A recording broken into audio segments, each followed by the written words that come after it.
Walking through the projects alone, you can get mugged, raped, beaten, shot in the head, stabbed. Yeah, I can remember on Fridays going out and you had to get in at a certain time because you were ducking from gunshots. It's like 24 hours a day, 7 days a week. Just the other day, somebody got shot up the block right here. And you gotta watch your back every minute, every second, man. Every morning before I leave out my house, I pray that I come back and I find my home the way I left it. Life in the projects, a world of graffiti-stained walls and broken glass, of gunshots in the night, and police sirens that arrive too late, if at all. Gunshots went off. I'm ducking with my children, and I'm dialing 911 at the same time.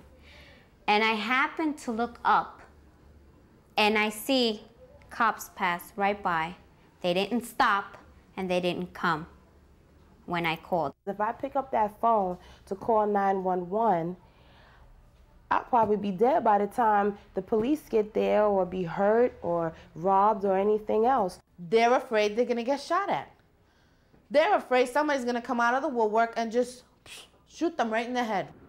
It's an upside-down world where law-abiding people in some of the nation's worst neighborhoods live imprisoned behind bars, stripped of their safety and even their most basic civil rights, self-protection. All because the police have no authority and gangs and drug dealers have no fear of prosecution. Instead of taking my gun away as a law-abiding citizen, what they should do is take away the felon's gun and put the felon in jail and get the felon out of the project. That'll stop the majority of the crime that's going on in the projects. False promises instead of prosecutions. And now, to cover up for a horrendous history of mismanaging innocent people's lives, the Department of Housing and Urban Development, backed by President Clinton, plans to use your tax dollars to sue gun manufacturers for the cost of violence in the housing projects.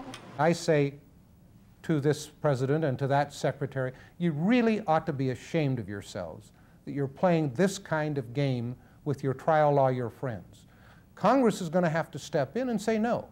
Government cannot promote lawsuits. Suing the gun industry to reduce crime and make public housing communities like Cabrini Green here in Chicago safer? Talk to the residents and they'll tell you the lawsuits are a flat-out fraud. Suing the gun industry is not going to stop people from killing people. The criminal is always going to have his gun. Maybe possibly giving jobs can cut down crime. Maybe possibly getting a better education system in the inner cities to give some of these kids hope is a better system. But taking away guns, that's not going to take away the crime. It's way more than guns. It's drugs. It's poverty. It's lack of education. It's not going to clean up the projects at all. And instead of doing all that, they should just sue Clinton for not doing what he's supposed to be doing for his public. We're his public. For the past 10 years, police have conducted what they call Operation Clean Sweep.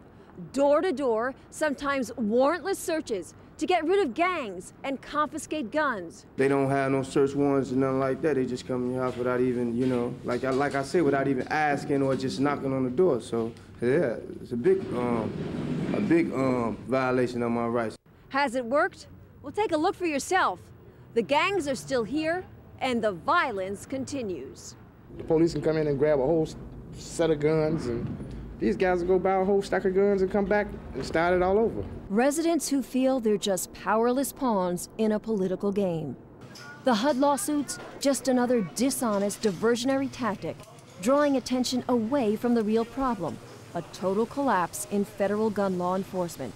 In fact, in just 6 years under the Clinton administration, federal gun law prosecutions cut by almost half. Janet Reno, as Attorney General, is a very poor example of a prosecutor. She needs to enforce the laws that we have on the books now. That would stop a lot of the violence. In the past, I've locked up people for possession of firearms, and 2 and 3 times I've arrested, or they've been arrested for firearms, and they never go to jail. They're put out on probation, and it's totally ludicrous. Law enforcement instead of lawsuits. The talk at this year's Shooting, Hunting, and Outdoor Trade Show was about more than just products and promotion. It was about the full frontal assault on the gun industry. Lawsuits that are driving some gun makers out of the handgun business and others out of business altogether. The very fact that our own elected officials would try and litigate a lawful, legal industry that in fact they regulate out of business should terrify every business person in America, whatever industry they're in. Because if they can do it to us, they can do it to anybody. They're trying to break the backs of the gun manufacturers so they can break the backs of the people with their rights. Destroying an industry, a strategy that in the end destroys the Second Amendment. You're talking about just about everything this country was founded on. I think you're talking about the freedom. I think you're talking about, you know, the basic right to protect yourself. Oh, I think there is a plan out there by the powers that be right now that would take every gun away from every person.